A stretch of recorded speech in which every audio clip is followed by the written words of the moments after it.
Good evening, everyone, and welcome to another round of Thursday night iRacing multi-class with GT3 and GT4. I'm your host, Will Brunner, for the evening. Welcome all, welcome all. We're currently just in the early stages of qualifying here at Watkins Glen for this week. We'll get you right over to that. Just wanted to take a couple minutes and remind you that this is there's still time to apply if you're interested for the Grass Paddock Motorsports scholarship for the driver's school at Waterford Hills in April. The deadline to apply is January 31st. Information is in the Discord.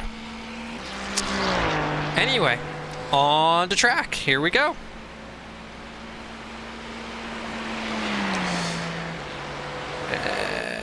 There we go. Everything has loaded up. We are currently taking a look at Jack Shia in 9th place, headed up through the bus stop.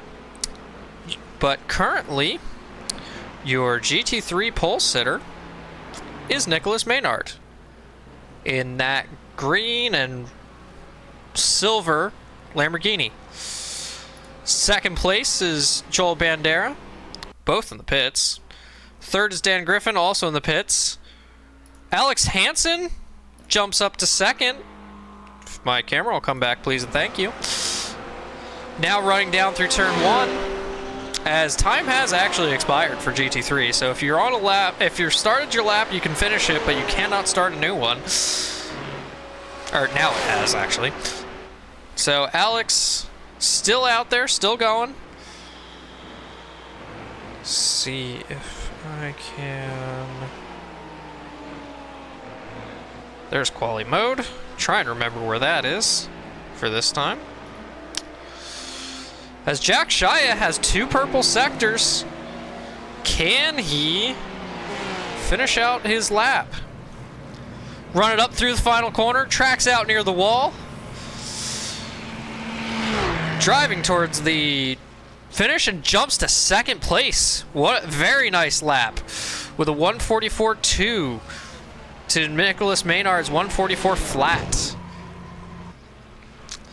So here is we're basically coming to the end of GT3s. We'll take a look at our standings. GT3, as I said, pole was Nicholas Maynard with a 144.0. Second was Jack Shia with a 144.23. Third was Alex Hansen with a 144.32. Fourth is the Ford of Joel Bandera with a 144.54. Fifth was Dan Griffin with a 144.59. Sixth was Cody Wassam with a 144.68. Right behind him was Josh Willis in 7th in the Porsche with a 144.69. Jeff Dallas with a 144.76 in the Corvette in 8th. 9th was the Ford of Alex Alteriso with a 144.8. And rounding out your top 10 was Mike Pico in the Mercedes with a 145.22. Now we see the GT4s just starting their laps, currently looking at Chris McNichol.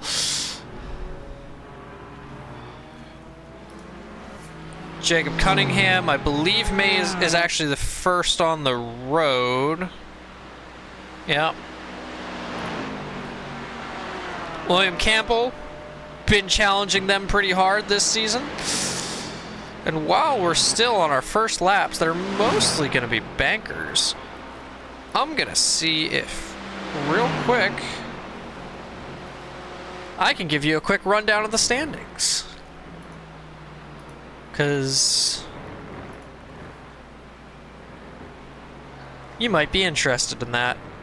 You know, we're getting far enough into the season where those things are starting to matter at least a little bit. Ooh, they changed SimGrid around just a bit. So you're okay. We're mostly bouncing out drops right now, so maybe we'll wait a week on that. Give it another week to where there's actually a bit better point standings. All right. So as we see, just about everybody currently having green sectors. If it's green, it's a personal best. If it's purple, it's an overall best. If it's yellow, it is a bit slower. So we'll take a look. As first person across the line will be Jacob Cunningham in the magenta Aston Martin, number 27. Comes through and sets a 202.2. No, that's not accurate. That's pit lane time. It was a 56.6. Good grief. William Campbell immediately goes faster, as does Aiden Antefong. Ryan Eason, fourth place on his first flyer, and Ben Smalling now to the front on his first flyer. Mustang looking and sounding quite mean. I do quite enjoy the sound of that car.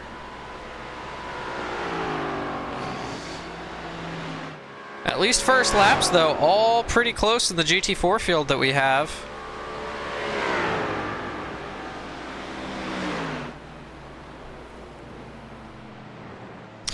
As Ben Smalling jumping over those curbs. GT4s will take those a little kinder than the GT3s will, so, you know, it's something they can use a bit. Oh, Jacob Church. I don't think we've seen him yet this season. Certainly not in GT4. Very nice looking snap-on BMW.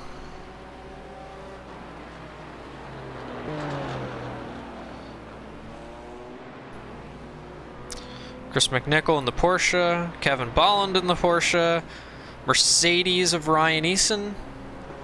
Interesting color combination there. I would be worried about my trading paints, but I'm seeing others, so I think it's okay. As Jacob Cunningham now coming through for what should be the first competitive times we'll expect to see. Both classes dealing with tire warm-up, but GT4 comes up much quicker, and that second flyer usually is a pretty good one. Jake Cunningham setting a 155.8. Very quickly eclipsed by William Campbell with a 155.56.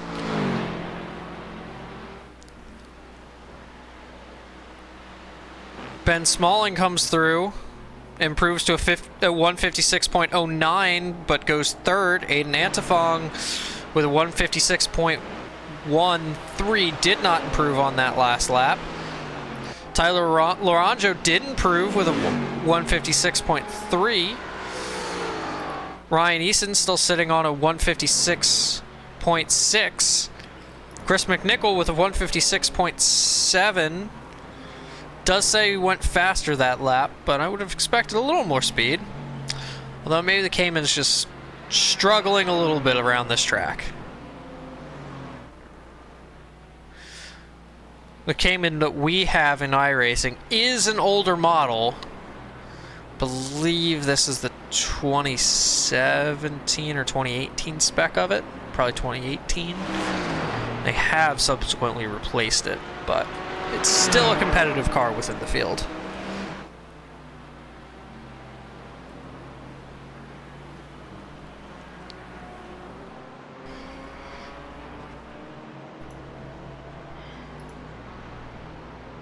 Jacob Cunningham now rounding the third to last corner into the second. Now this is a pretty quick corner, especially in GT3. In GT3 it'll be just a lift. GT4 it's going to be a little bit more of a slowdown. Got to be careful with those track limits through there. Rounding the final corner, get as close to the wall as you dare, and Jacob Cunningham does not improve on that lap.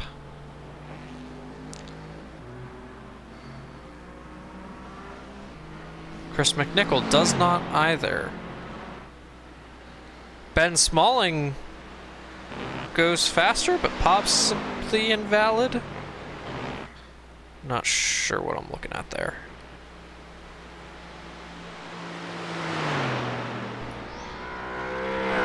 Mustang of Ben Smalling in third. Aiden Antefong still holding down fourth. Kevin Bolland improved on that lap. Now looking back through, your top 7 are all covered by less than a second, and then it's 1.1 for your top 8. So pretty tight field so far. Jacob Church little farther behind, but I'm working on improving, I'm sure. He's got plenty of experience, but perhaps a little less in the GT4. Like I said, I'm not sure we've seen him in it before this.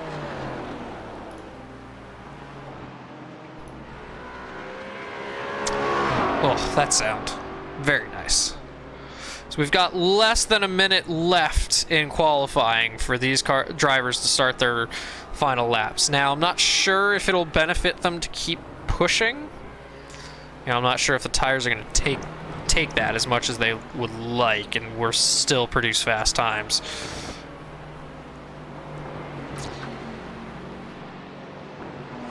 And Jacob Cunningham has not improved on that lap. Stays second. William Campbell also does not improve. Ben Smalling practicing his pit entry, always a smart idea. Aiden Antefong also does not improve. Tyler Laranjo is in the pits. Kevin Bolland, nope, slow as well. So it seems like these GT4 tires don't really have it in them to make it the whole 10 minutes and keep producing quicker times. It's not going to stop some of these drivers from trying, though. You know, you always gotta... You don't want to just give up, even if you are currently at the top of the standings, as is the case with William Campbell here. Time has expired, so these are their final laps.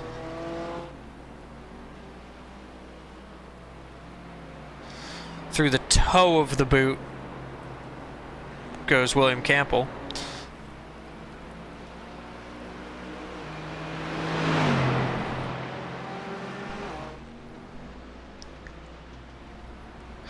Kicking up a little bit of stuff, and off he goes. So he clearly does not feel that he was improving.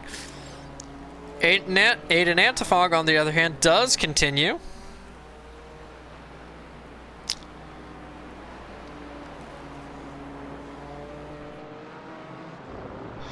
Nice rotation there, coming back onto the quote-unquote main circuit.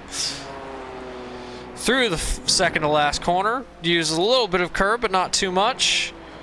Through the final corner, tracking out, almost to the wall, little bit of a slide. Coming up to the line now. And does not find any more time.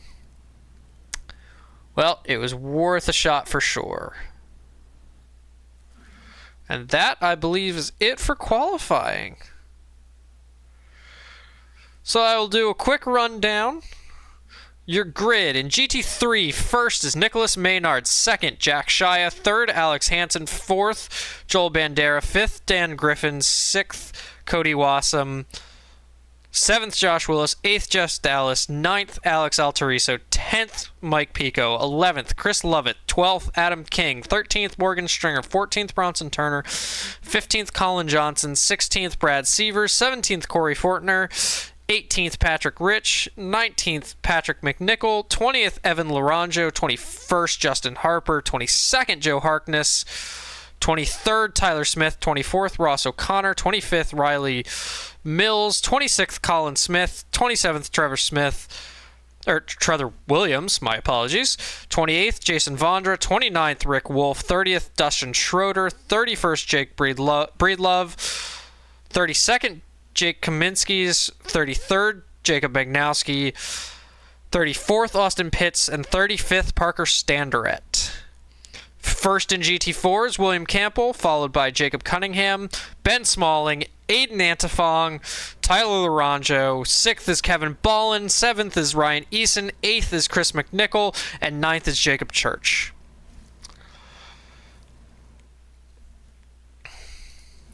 So, things we are looking for in this race. Watkins Glen, very fun track. Very fast track. You know, we expect to see pretty high speeds, especially up into the bus stop. There's a lot of sweeping quick turns that should be very enjoyable to very enjoyable for these drivers. It's a fun track. Lots of passing opportunities for multi-class. However, you do have to be careful. You don't want to be going too wide into the bus stop, and also want to watch out for the run up from turn 1 onto the back straight. The S's can be a little bit of a tricky spot as well. You know, those GT4s really have to use quite a bit of the track, and they're hard to alter their line once they've committed to it. So if a GT3 sticks it up the inside, it could result in some sketchy moments, and they'll have to be careful with managing that.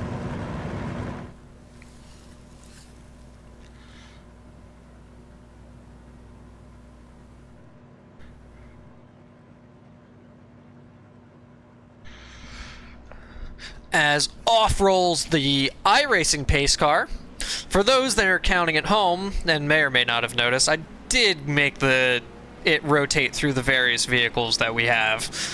So this week we've got the iRacing pace car.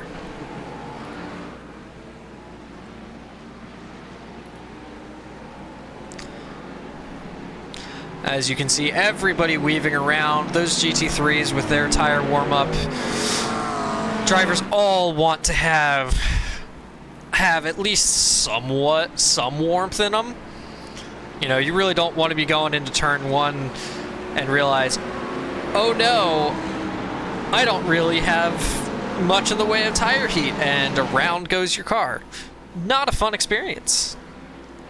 So if it can be avoided, these drivers will try to.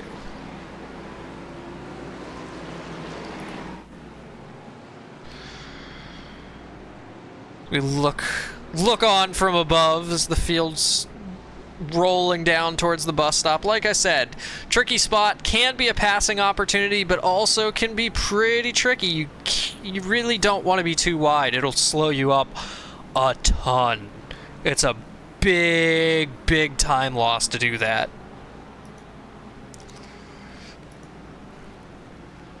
Through streams the field. Looking farther back down the list.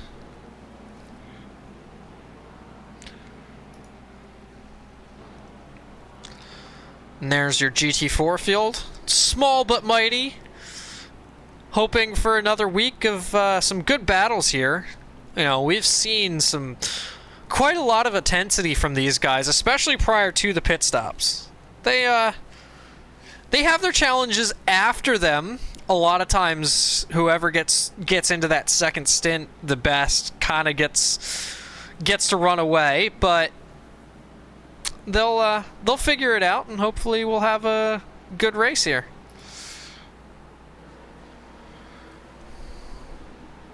This is a solid grid this week. Clearly, Watkins Glen is a popular one amongst the people participating in the series. And I'm going to take a quick hydrate here.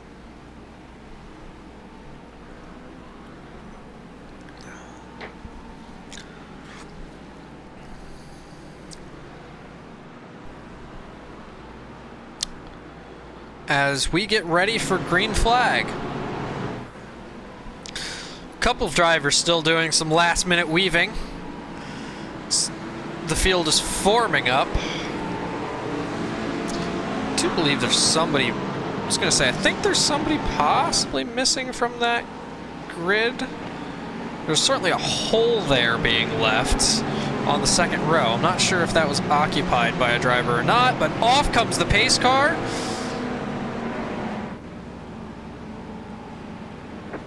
And there's the green flag. Here we go. Good start from Josh Willis. He moves to the right. Oh, that is 4 wide. That is a little scary to see. Josh Willis up the inside and makes it stick, gaining a couple spots on that start. Very nicely done. Up front, Nicholas Maynard is consolidating his lead, but Jack Shia is not letting him get too far away, as that sounds like, oh, that is a backwards Corvette. I'm not sure I'm going to be able to get to who that was quickly. Oh, that's a big incident on the first lap. Oh, that's a lot of cars involved. Multiple people back to the pits. Oh, that is unfortunate. Now the GT4 is going to make it through safely by the time they get up here. I certainly hope so. Oh, there are still cars. Ooh, scary moments in GT4, but Jacob Cunningham has jumped William Campbell for the lead. He slots into second. Aiden Antifong retains his spot in third. Kevin Bolland up to fourth. Ben Smalling lost out a bit on that start and is down to fifth, with Chris McNichol up a spot right on his tail in sixth, and Ryan Eason right there as well. So we jump back up front.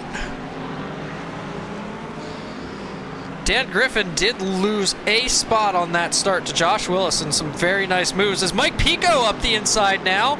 A little bit of contact at the apex, but both of them keep it together. A little bit oversteer, but nothing too severe. And Mike Pico takes this place. Very nice overtaking there. Through the final corner. Now I would expect, a little bit of contact with the wall from Cody Wasson, but car doesn't look any worse to wear. Josh Willis sizing up the Mustang of Joel Bandera. As Jack Shia looking forward, but Nicholas Maynard is cleared off to an extent. He's got about a second on Jack right now. As Josh Willis in the draft, real close of that big Mustang compared to the 992, but nothing doing on this lap. Look a little bit farther back.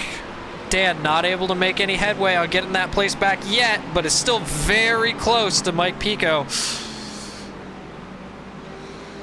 Ross O'Connor a little bit on his own. Ooh, that's a missing nose on that McLaren of Joe Hart. Or no, that's not Joe Harkness. That's Corey Fortner. Yep.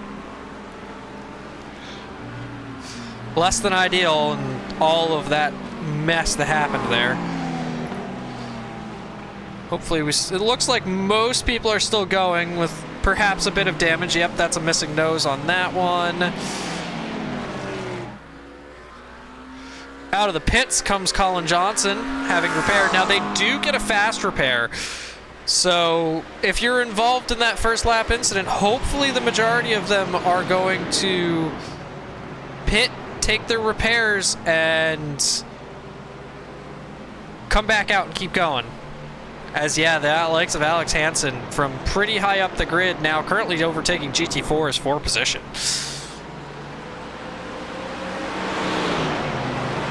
He's side by side with Jacob Cunningham, your GT4 leader. Excuse me, I'm looking at a GT3 car. But William Campbell not letting him get away. Kevin Bolland in third now. Ben Smalling in fourth. Aiden Antifong has dropped back to fifth and is under major pressure from Chris McNichol in the Cayman. Slightly different lines through the corner returning to the main circuit.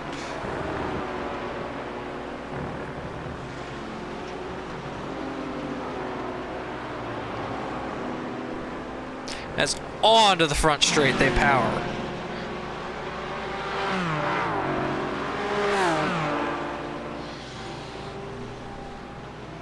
I apologize that the standings bounce around a good bit, but not a whole lot I can do about that. As Dan Griffith now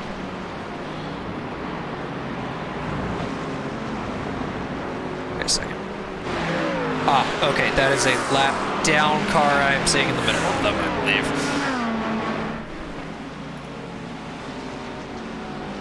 Josh Willis in the Taco Bell Porsche, still right there with Joel Bandera.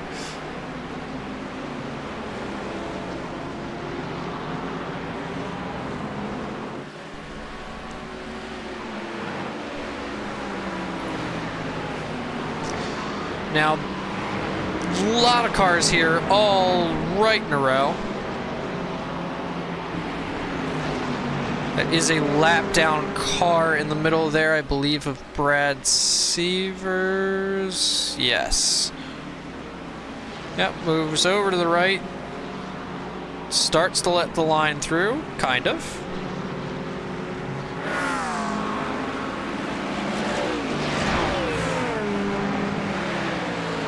Now more of them working their way past. Quite the train here.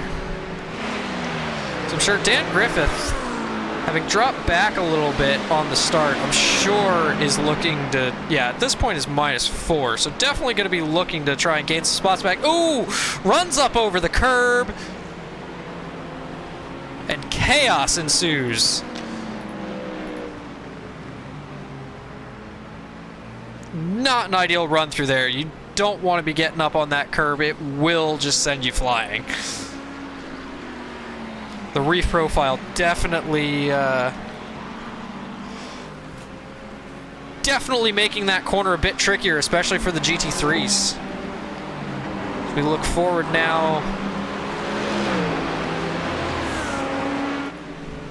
Bronson Turner with Dan Griffith right on his tail.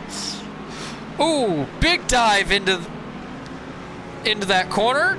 A little bit of contact in the mid-range as Bronson Turner fights back through the next corner and retains the place. But Dan Griffith looking for maybe the cutback, but doesn't quite get the run he's hoping for. Now that Lamborghini's definitely a lot lower and smaller profile, so he's going to be looking to get a good draft off the BMW in front, down both the front straight and all the way up to the bus stop. See if he can make any kind of headway here.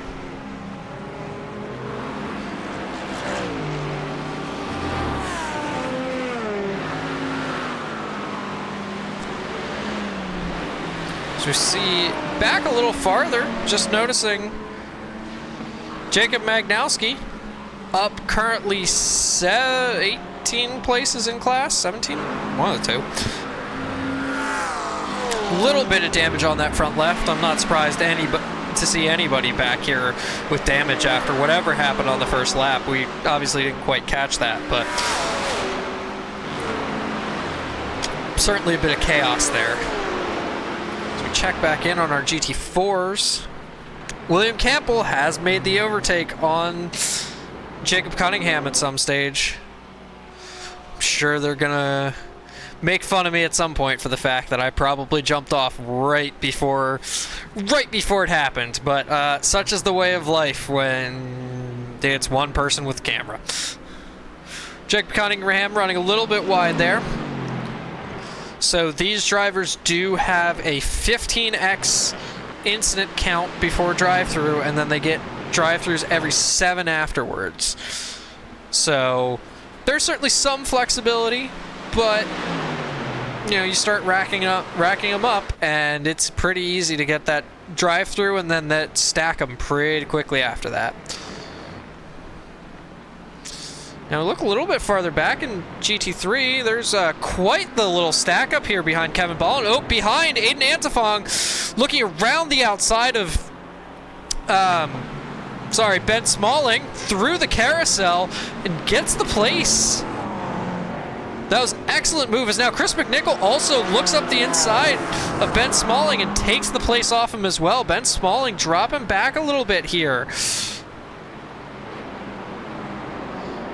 as the Make-A-Wish McLaren GT3 working its way through. I'm not exactly sure who that is. Slightly hard to keep track.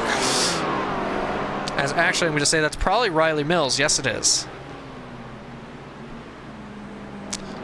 Quite a shiny livery on that one. Jacob Cunningham and William Campbell really kind of pulling out a bit of a gap here now on the rest of the GT4s.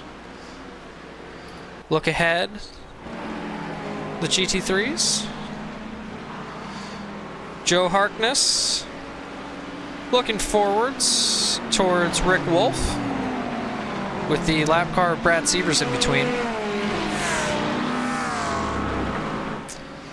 He's a car change from last week to this week. Decided he would rather be in the Ferrari than the Lamborghini. Was a little bit too snappy, but unfortunately appears to have gotten caught up in something.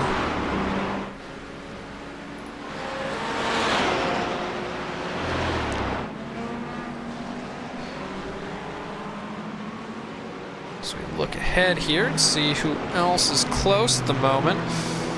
So there's a bit of a train here forming behind Mike Pico.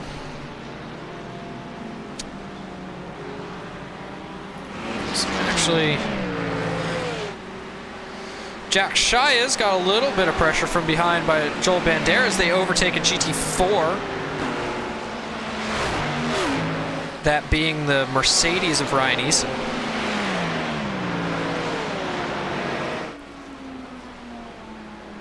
Ooh, big air there over a curb. Now overtaking the GT4 of Jacob Church, who stays wide, leaves plenty of space, perhaps a little bit too much. He's going to have a bit of a tricky time there, not hitting the wall. Keeps it out, nicely done.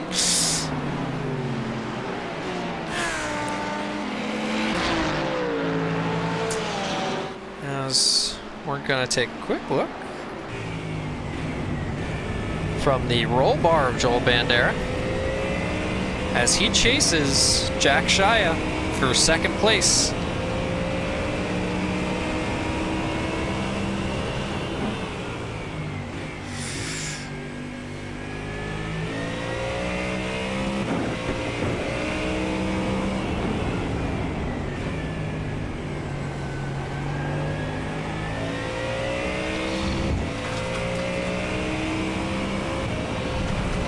Oh, there's a full onboard lap redeemed.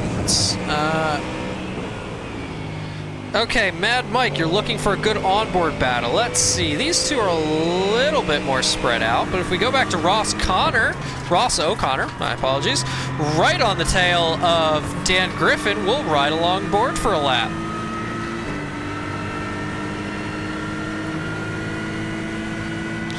Ooh, looking to the inside, up the inside of Dan Griffin. Doesn't leave very much space on exit. I think they're still side by side. They are. Hop back in. But they're still side by side up the S's. Oh, he's clearly completed the overtake, goes to the outside to take the line. Ooh, lot of curb there. Car really moving around. Now very close to the back of Bronson Turner. Wiggling around, looking for the dive, doesn't have it. Settles in behind.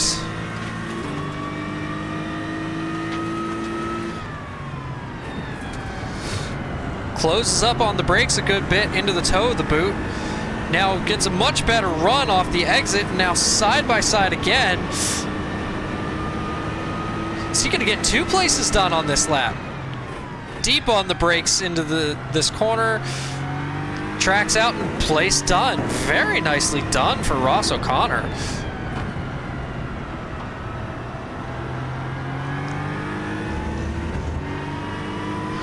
Next target's gonna be Mike Pico.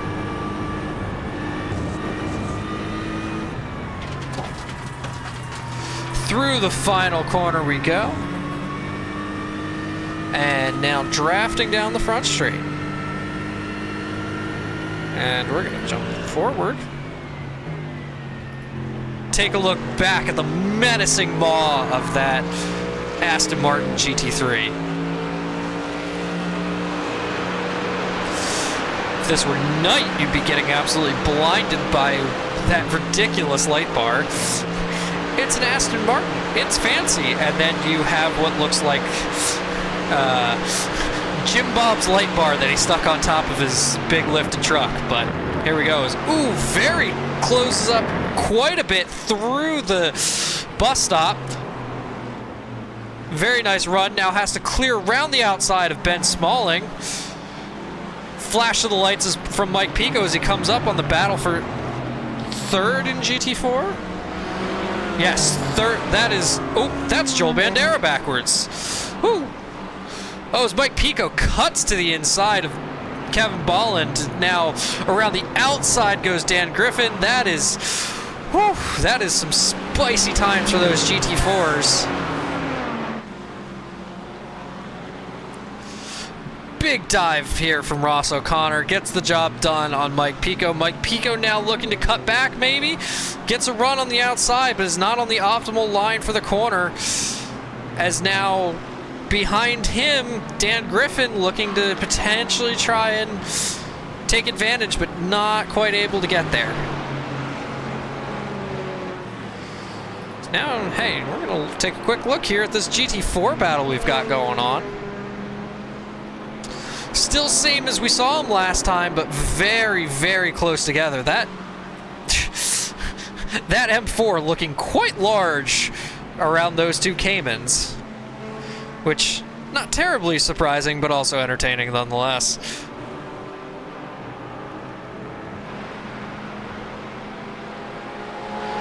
So now they follow each other up through the S's. Chris McNichol just sitting there looking forward to the two of them, thinking, man, I just need one of them to make a little mistake and I can probably get both of them. Oh, so close running up to the bus stop. Oh, big wiggle from Aiden Antefong, but holds on to it, doesn't make contact. Very nicely held. Very nicely held indeed. As now this group's going to get another GT3 coming through. Oh, gets boxed in a little bit. Kevin Bolland taking the line. Aiden Antefong looking to the inside, and that just meant that Mustang really had nowhere to go there. Just stuck for the moment. Now gets clear, and Chris McNichol looking up the inside of Aiden Antefong, who runs a good bit of curb. Is that going to open up the opportunity for that Cayman? Cuts back to the other side. And no overlap. Nothing doing right that second. So look back ahead here and see how up front, still Nicholas Maynard. Jack Shy keeping him honest. You know, not currently a immediate threat, but certainly not going away either. Josh Willis is in third, with Cody Wassam for some solid company there. Ross O'Connor now up to fifth, plus 19 spots from qualifying. That's an impressive run there. Is now, oh, Dan Griffin possibly either going for the overtake on Mike Pico, side by side down to the bus stop, enters on the shallower line, but has the job done at this stage.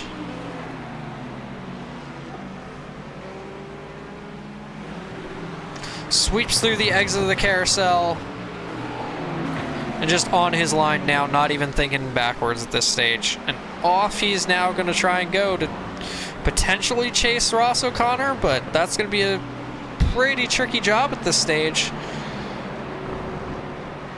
Ross made pretty quick work of him and is now going to have his sights set on Cody Wassam and Josh Willis. See, do we have anybody else? Who else do we have that's close? All right, we've got Evan Laranjo,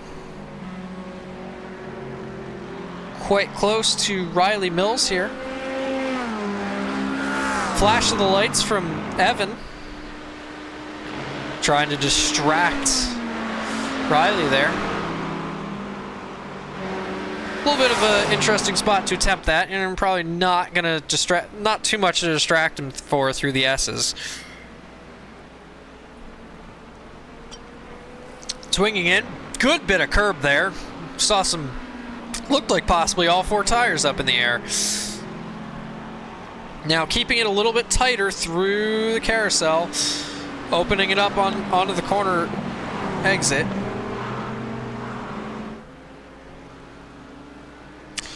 Still very close. Keeping the pressure up. Looks... Nope. Okay.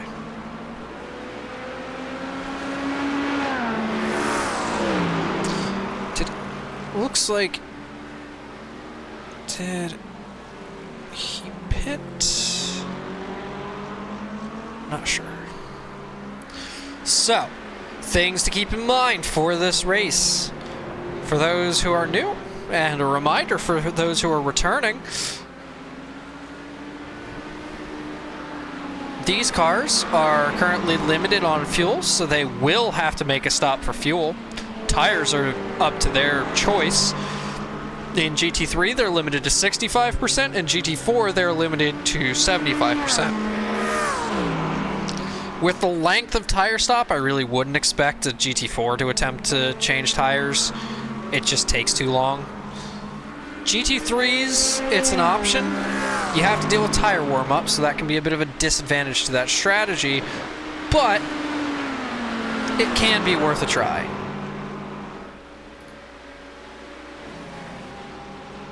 Oh, unfortunately we missed it, but Cody Wassam has gotten by Josh Willis. See if that happened close enough that we can catch that quick. No, I'm not going to have it. Okay. Worth a try. Ross O'Connor there, menacing in the background a bit. Last time around, Cody Wassam did a 45.0, Josh Willis did a 45.8, and, Ross O'Connor set the fast lap last lap with a 144.0, so he is coming. Especially if these two are going to battle again, as Josh Willis looking to the outside of Cody Wassam into the entrance of the boot. Definitely going to slow these two down, as is potentially this lap traffic. Now, in Trackalicious, the rule is, the blue flag rules are, you are not required to lift, but you are required not to fight. However, it does appear that that Porsche, I'm not sure which one that is. Unfortunately, they've done their number boards in such a way it's hard to see. That's a disadvantage, folks. If your number boards aren't obvious, it's harder to figure out who you are. But does a nice job of getting out of the way for these two to swing through. Ross O'Connor there. I'm not sure if under the new track limits rules that was track limits or not. Both Josh and Ross, on my end at least, touching the wall there. Neither looks like they got damage, but you don't want to be doing that too often. You know, you can get away with little hits here and there, but you do it too many times, it's not gonna end too well for you.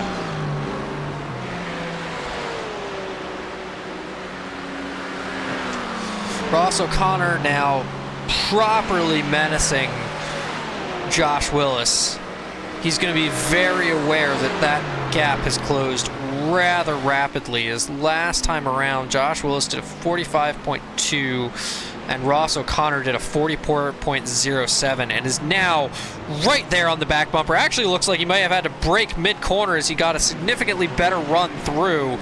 Josh taking a slightly defensive line, not really over too far, but making it clear he's not just letting him through. Now again, runs to the middle. Ross O'Connor looking to the outside, not quite getting the run, but potentially looking for the cutback.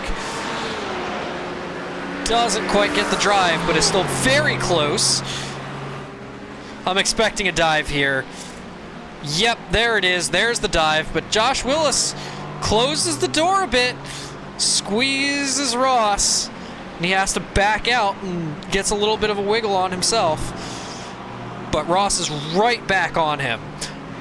Cody's going to be loving this because this is pulling Josh back from him a little bit.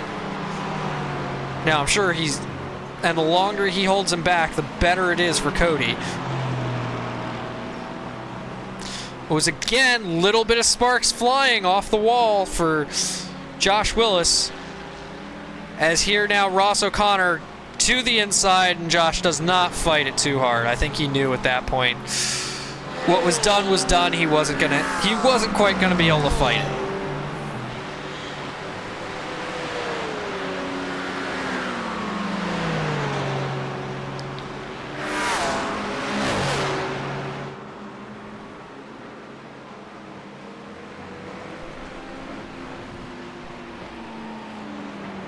Now he is staying close. I'm sure Josh is gonna use that draft as long as he possibly can to try and stay close. So we look back towards GT4. Jacob Cunningham in second behind William Campbell. Getting separated out by some GT3s a little bit there, but still sticking pretty close.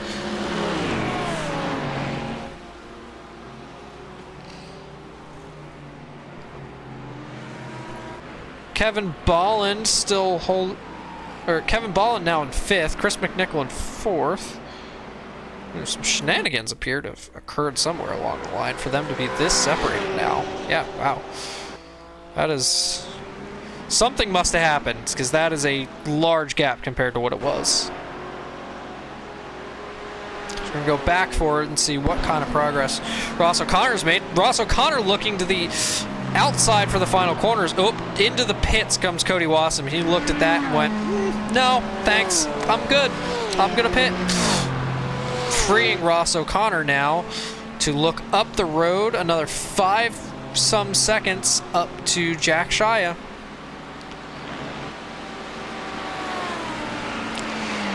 Who's currently just over a second back from Nicholas Maynard. So Nicholas will definitely be feeling a bit more pressure than last week. Last week he certainly opened up quite a large lead. This week, not really getting that opportunity. Jack Shia putting on a good show for being almost half, little over half of Nicholas's iRating. So good showing there.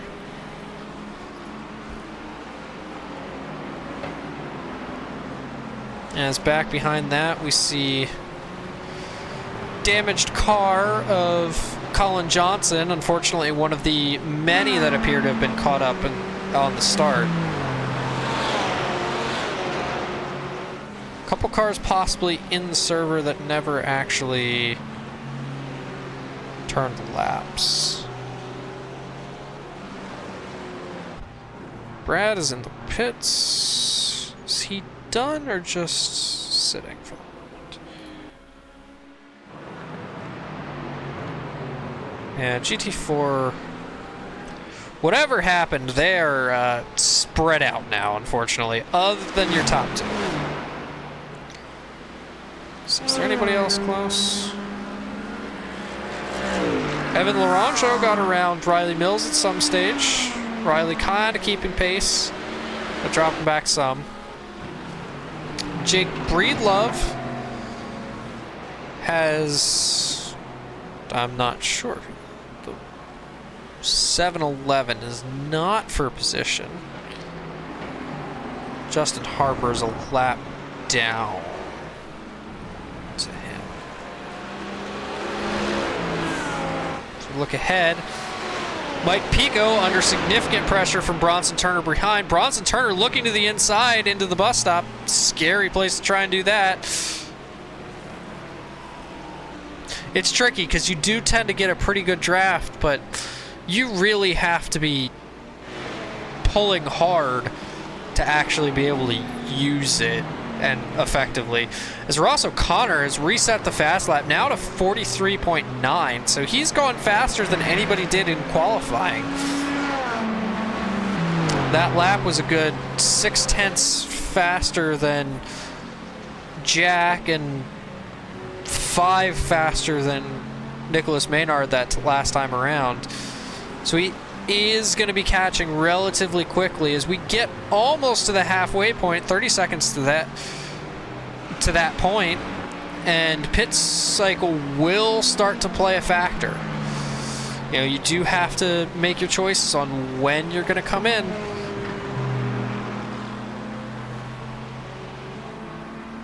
And also, do be careful. You know, the pit entry here can be tricky because it is the racing line, and you have to slow down significantly on the racing line to make pit in.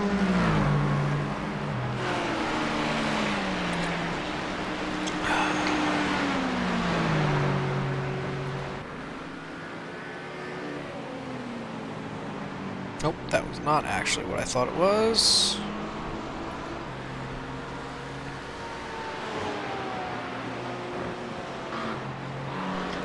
So it looks like... Alright, so Josh Willis now does appear to have pit at some stage and is now out on the back of Alex Hansen. It's showing me as pit 3 times. I don't know about that. Twice? Maybe. If I had to guess, that's a weird other thing going on there. Now, Josh definitely going to be looking to not be held up too much here for too long. Is going to want to...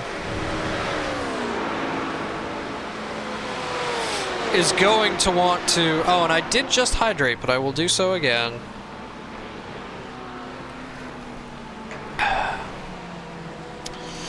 He's going to want to make quick work here of Alex Hansen if he wants to attempt to have any shot at a decent result up front here.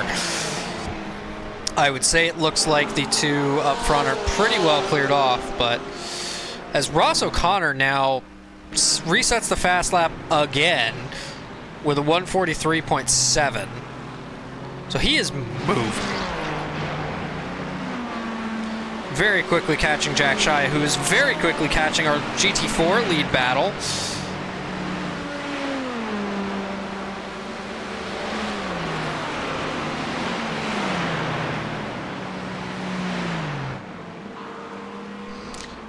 Clears one, but not the other. That's not going to make him happy with the impending Aston threat.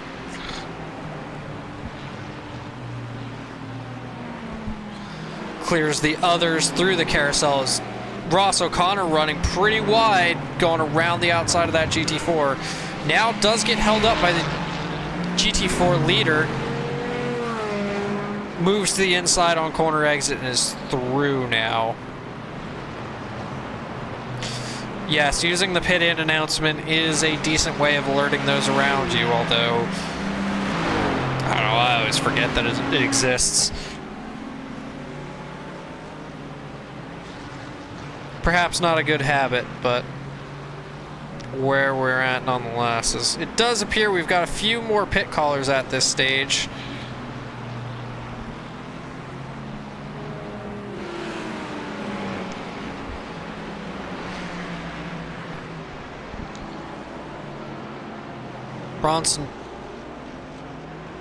Bronson Turner getting a little bit of relief now from Mike Pico.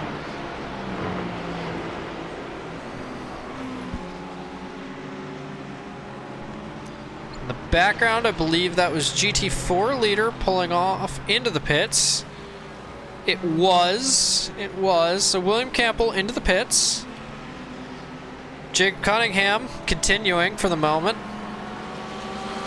as past works one of the two leading Lamborghinis.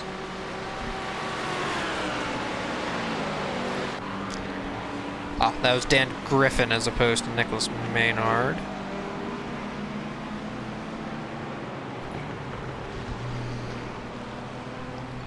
It's now Ross O'Connor. Again, last lap. Ran a 44.6 to Jack's 45.6. So that is a pretty quickly closing gap at this stage.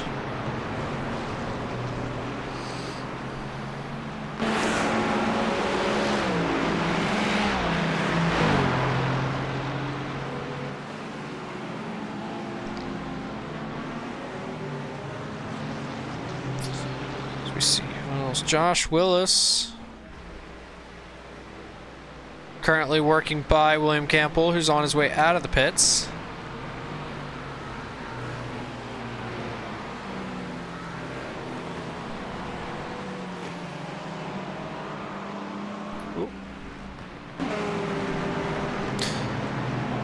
Things bouncing around a little bit as both Jack Shia and Ross O'Connor into the pits.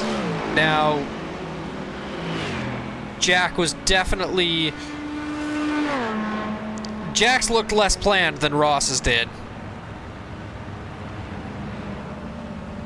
So now it's a race between these two in the pits. Jack Shia's pit box much farther down the lane. Ross's car does appear to be up in the air, as does Jack's. Ooh, some tires spinning on the Jacks there, and IMSA, they're looking at a pretty significant penalty for that, but lucky for him, that's not a problem in the virtual world. As now Ross O'Connor is rolling, Jack's still up in the air. Jack drops, Ross O'Connor's already by. Ross O'Connor getting it done in the pits. Now Nicholas Maynard is cleared off pretty far up the road. So we'll see.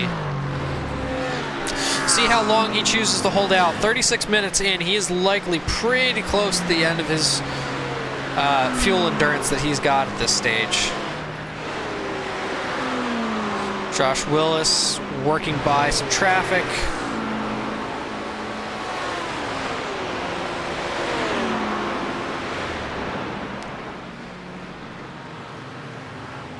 Yes, agreed. Agreed on the green and 17 in a Lamborghini.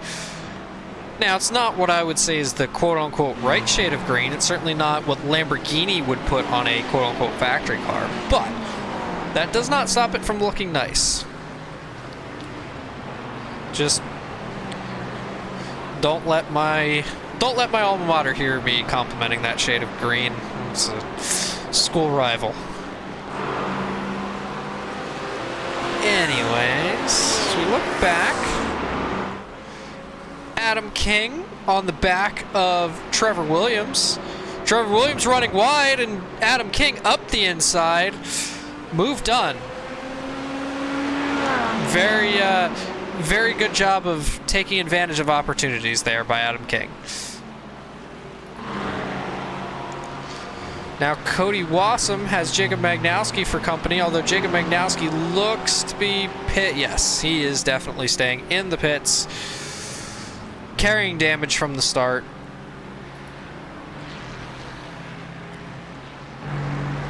Jack running a little wide.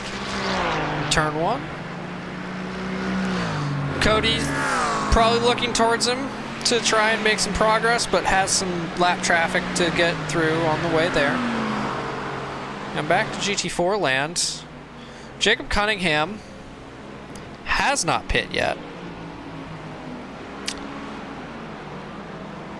Aiden Antafong has, and appears to have possibly...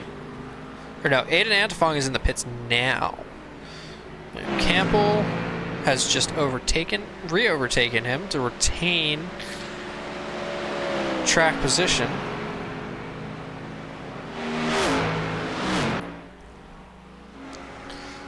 Chris McNichol, good ways back from Aiden at this stage. Possibly doable, but it would be a big ask.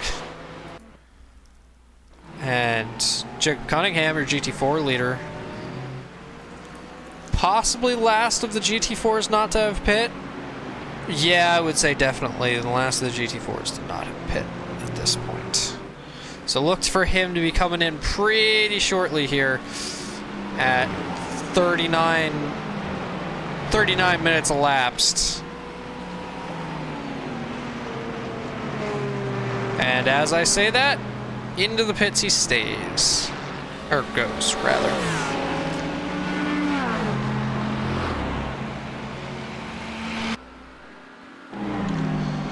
Looking at gaps here. We've got Evan Laranjo. Pretty close to Rick Wolf. They overtake Chris McNichol. both getting through pretty evenly. Oh, that was a spun McLaren. Who is that?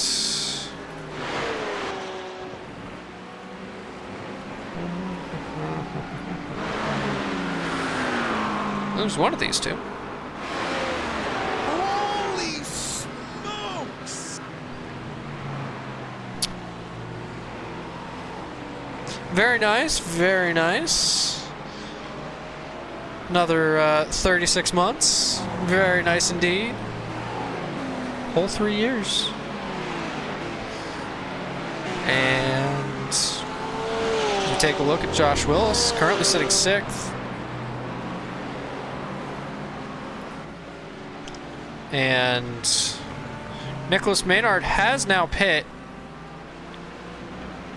Ross O'Connor coming up behind him. I expect we're going to have a battle for the lead here shortly. And I'm interested to see how this goes. Now, we haven't necessarily, in the 2 races so far that he's been here, Amazing.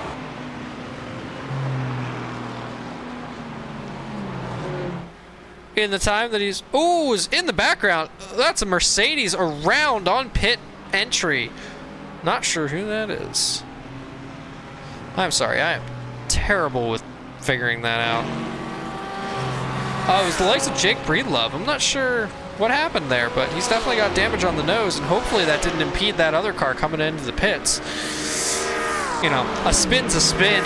He's not doing something wrong necessarily, but still don't want to see somebody impeded for somebody else's mistake. Oh, Nicholas Maynard is not going to be happy about this situation. Heavily held up by a pair of battling GT4s. Oh, gets into the back of one of them, and now into the back of him goes Ross O'Connor. Bumper appears to have briefly popped off and then popped back into existence. I'm not really sure. Not sure if it's there or not. Could be either.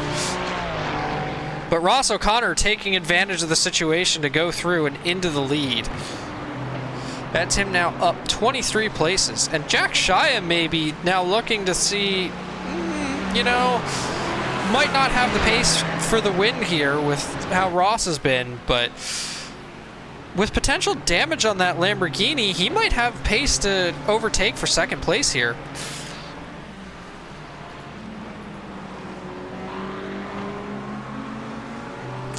Cody Wassam working his way through in 4th.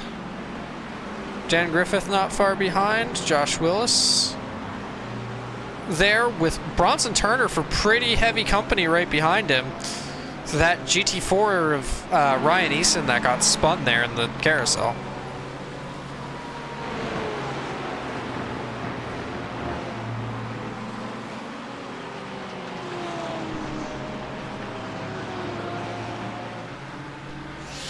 Now, Bronson Turner looking to the inside into turn 1. Up the inside he goes.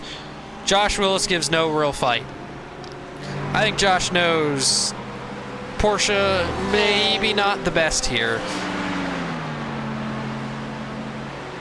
You know, I was looking at BOP table, or not BOP tables, but looking at balance tables for this week, and the Porsche not looking quite as strong in IMSA as it has in weeks past. So maybe doesn't have quite as much to fight with this time, and is dealing with it as such. As a flash of the lights there, try and give him a little bit of distraction, or maybe he's unhappy that the BMW went as slowly as it did through there. If it was slow, didn't look especially egregious, but never know.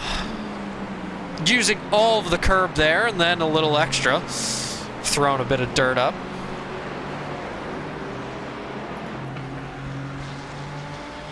Now, here's interesting. Ross O'Connor has not cleared away, and his last lap was a 1:48.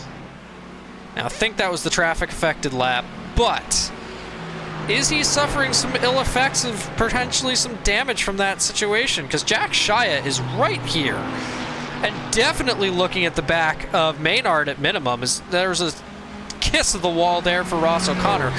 don't see any significant damage on that car, but that doesn't mean it's syncing correctly for me, and there could be more than I can see. So we will have to see how this plays, as Jack Shia definitely using a lot of road there on the exit of 1. I think he's hungry here. I think he realizes there's potentially a chance now, with the shenanigans that occurred, that he might be able to do something. As now he looks to the inside as they head up towards the bus stop. Is he going to have the brakes? He does. Through into second place goes Jack Shia on Nicholas Maynard. And you know, last week, Nicholas had a pretty easy run up front. This week put under a bit more pressure, and you know, potentially made that mistake with the GT4. Now it was definitely a tricky situation. They were all battling, dealing with their stuff, but the mistake happened nonetheless. And now he's paying for it some. The question now becomes: does Jack Shia have the pace to try and pull in Ross O'Connor? Now, Ross's last lap was a 1:43.9, so that looks like pretty solid pace. We'll see if he can, but we'll see.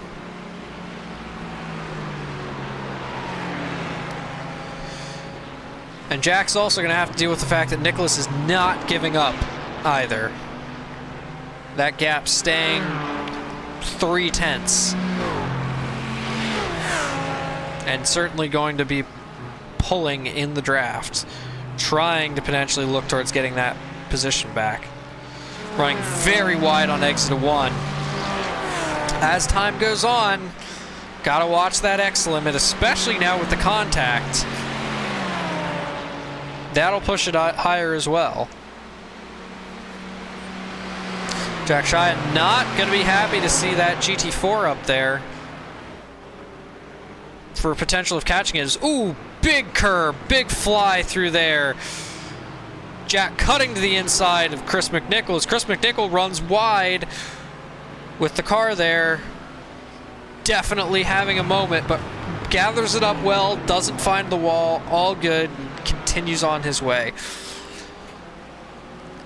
Now, I'm going to guess that this was pit cycle here for these two, as Jacob Cunningham now in front of William Campbell. But William Campbell is right there and definitely not looking to lose out again this week on strategy. I say is... Wait, did he win last week? Yes, he did win last week. It was... GT4 has been a wild run with good battling and 3 different winners so far. These two now together are battling to become the first repeat winner in the category. Gonna look ahead here. Jack Shia still has Nicholas Maynard for close company. Ross O'Connor pulling a bit of a gap now, so it looks like if he was damaged, it's not too bad. It's not affecting his pace too much. That was very tight up the top of the S's. Nicholas Maynard potentially looking up the inside to possibly try and get a spot back. But nothing doing on this lap, as they now have the lapped car of, I believe that is Evan Laranjo. Yes, it is. Jack looking to the inside of Evan. Evan leaving plenty of space. Little bit of a sketchy moment there, but gathers it back up, stays out of the wall, all good. So now Cody Wassam has Dan Griffin for close company. Dan looking to recover from his early woes with losing out a couple places. And definitely here putting the pressure on Cody. It was about 0.6 faster last lap, so definitely going to be some work for Cody to retain that spot for the next 10 or so minutes. taking a bit wider entry, trying to just keep that run on exit. They're going to have this GT4 to contend with. Not going to get to him before the corner. That's going to keep Dan nice and close. Ooh! Dan with a big twitch. I don't think he realized the GT4 was still going to be there. Takes a big wiggle up the front straight. Not sure if that was showing displeasure, cleaning tires. Not 100% sure there.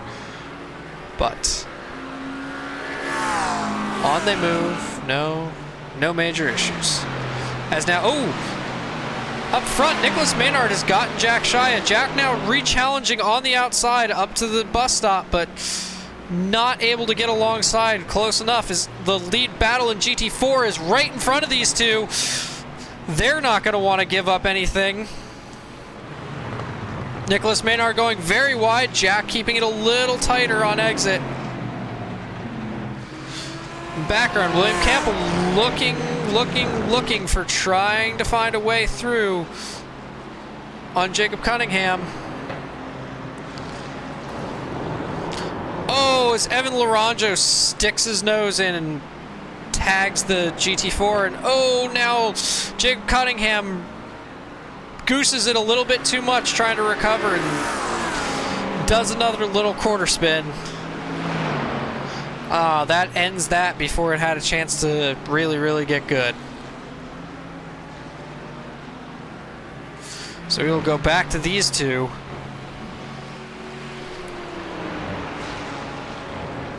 As Jack Shia definitely going to be looking to get the place back again. Not sure if that was traffic assisted. It possibly was. There were cars around them at the time.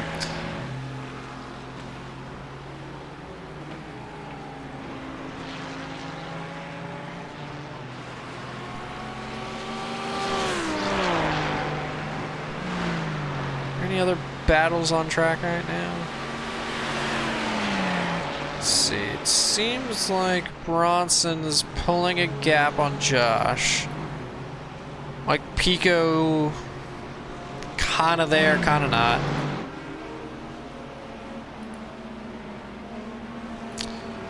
Yeah, I think we're getting pretty spread out at this stage. Not really too many fights happening outside of this podium battle here.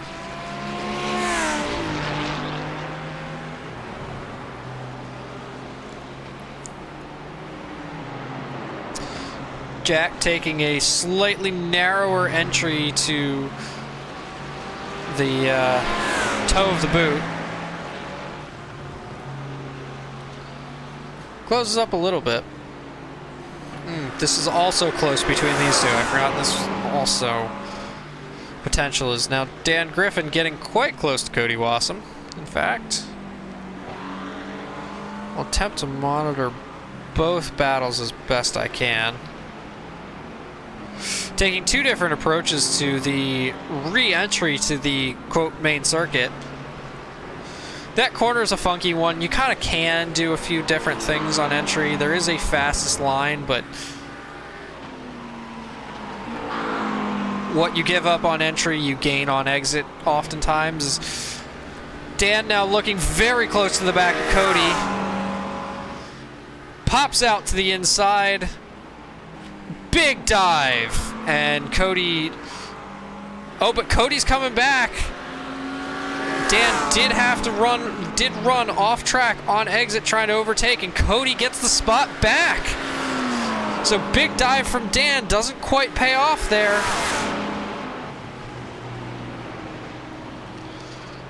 Now is he going to do anything with the draft? He's closing, but not quite. Not this lap. As Ross O'Connor has reset the fast lap for the race again on his last time around, a 43.5 this time. Nicholas Maynard has Jack for close company still. And now there's GT4 traffic. Will this be advantage Nicholas or Jack? Both have to take the wide line around. Doesn't really change anything for either of them. But it doesn't look like he's going to get this Mercedes into the braking zone. Ooh, bit of a wiggle there. didn't quite anticipate what the Mercedes was doing, is they're going to split them 3 wide now. Jack saying, well, if I can't, just doing the same thing as him isn't going to do something. I got to do something a little different if I want any chance at this.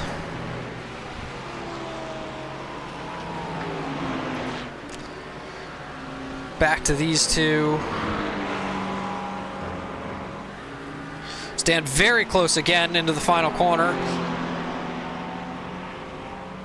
Cody using a little bit more curb than Dan is, but Dan still has the run at this stage. Pops out. He's going to try the dive again, but is a little more conservative, and Cody's able to hold it around the outside this time. Jack very close, but probably going to be concerned about the amount of traffic he's seeing ahead as he's up the inside, too wide on entry. Nicholas running a little wide through the second part of the bus stop. Jack gets the run, doesn't quite have anywhere to take it though. Nicholas survives the fight again, as they are going to get into even more traffic here. As we're looking back towards these two as well, as they are also dealing with those GT4s. Dan looking up the inside. Cody cuts down to the line, doesn't give an inch. On they move. As now there's Jack Shia side by side on the outside around the GT4. I am sorry, I'm trying to catch both. We're just going to go back real quick here and see how this occurred. So there's GT4 traffic. Nicholas takes the inside, can't quite get the run, and Jack around the outside. We'll see now on the replay before we go who breaks better into the corner, and Jack completing the move. So these two exchanging places multiple times here. And I wouldn't be surprised, even with 3 minutes to go, if that's the last one. Now here we go back to these two. Dan really close again behind Cody Wasson, but doesn't have the run this time to make the move. Cody running pretty wide on exit. He may or may not have excess to burn at this point. It's gonna be tight.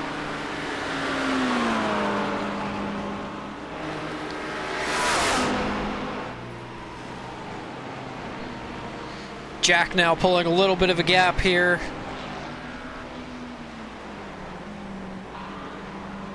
Cody not quite as much, and now they're going to deal with, this was the GT4 that switched the other two positions, not through any fault of his own. He's just had to, he has to exist. Sweep of the wiper for the Lamborghini. Takes a shallower entry, but not going to give him the run he needs yet.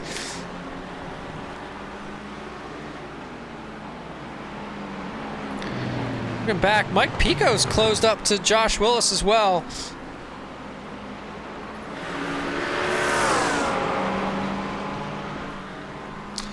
But what has Dan got for Cody in the last couple minutes here? Let's see, where's Ross? Ross is not through the final corner now. I believe this is, yes, the white flag is in the air. There's 1 lap to go. So for those that need to make their moves, now is the time if they're going to.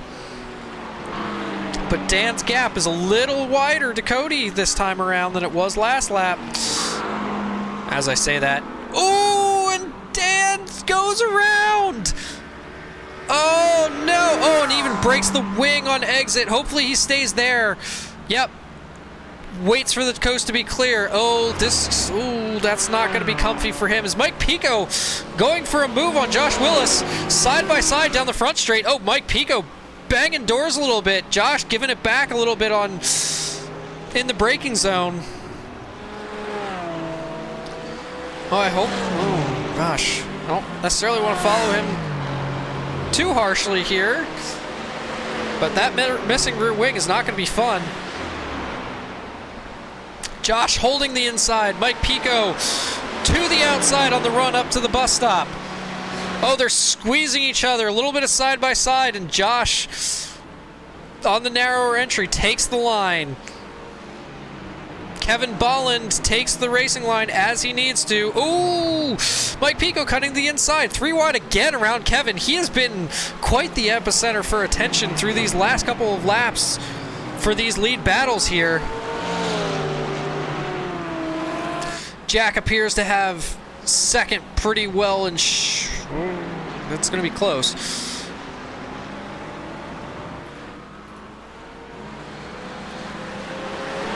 These two are tight, but forward we go to see Ross O'Connor crossing the line, winning round 4 of the multi-class championship. Second is going to be Jack Shia, and third, Nicholas Maynard with a flash of the lights. But back we go, Bronson Turner. Ooh, there were some stripes being laid by Mike Pico there. Not sure where my GT4 lead is at this stage. Big curb, big bounce. Mike Pico is going to be close, but not quite. Josh Willis keeps 6th. Now, where are my GT4 leaders? All right, so, yeah. William Campbell with a pretty solid gap at this point for first. He's going to become our first repeat winner this season in GT4. It's been quite the battle.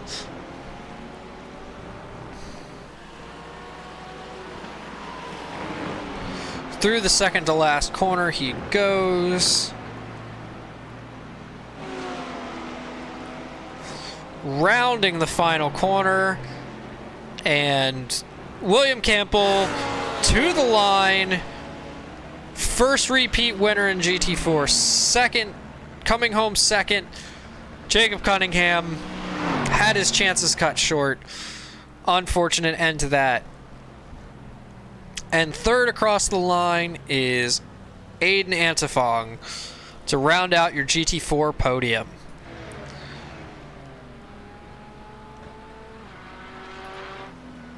See who else is possibly still out there finishing.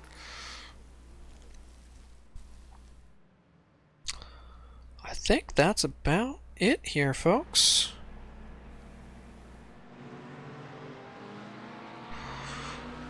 Whew, well, that was quite the intense end there. Quite a few good battles out front.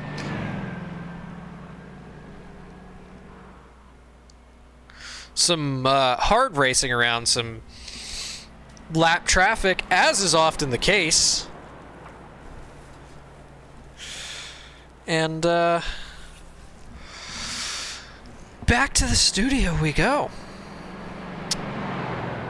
And I will be very shortly working on pulling in those interviews for those podium sitters who wish to be here. So slowly getting quicker with this. It would be nice if there was a mass move option, but we'll get there. Welcome all. Welcome all. That was quite the battle in GT3. Very nicely done. Made for some quite entertaining viewing, gentlemen. Congratulations all on your respective podiums. It looks like we have all of GT3 here first this week, so we will start with them. And as usual, we will go in reverse order, which means we are starting with Nicholas Maynard. Congratulations on your third place. Very nicely done. Held the lead for a while at the start, then had some struggles, had some battles, ultimately came home third with a great battle with Jack Shia. How was your race? How are you feeling about your result? Yeah, thank you. Man, that was the most aggravating race I've had in quite some time.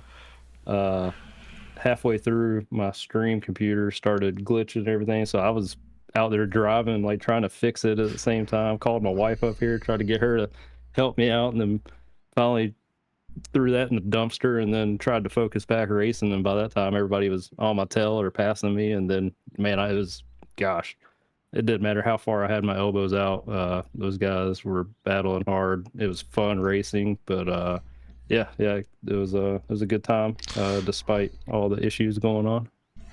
Well, that's even more impressive to do what you did then and have those great battles. Jack Shia, your other counterpart in those battles, that was quite fun to watch. Looked like you were kind of in a little bit of no man's land there in the first part, and then the way everything panned out, you were back and forth quite a bit. How was your race? How do you feel about it?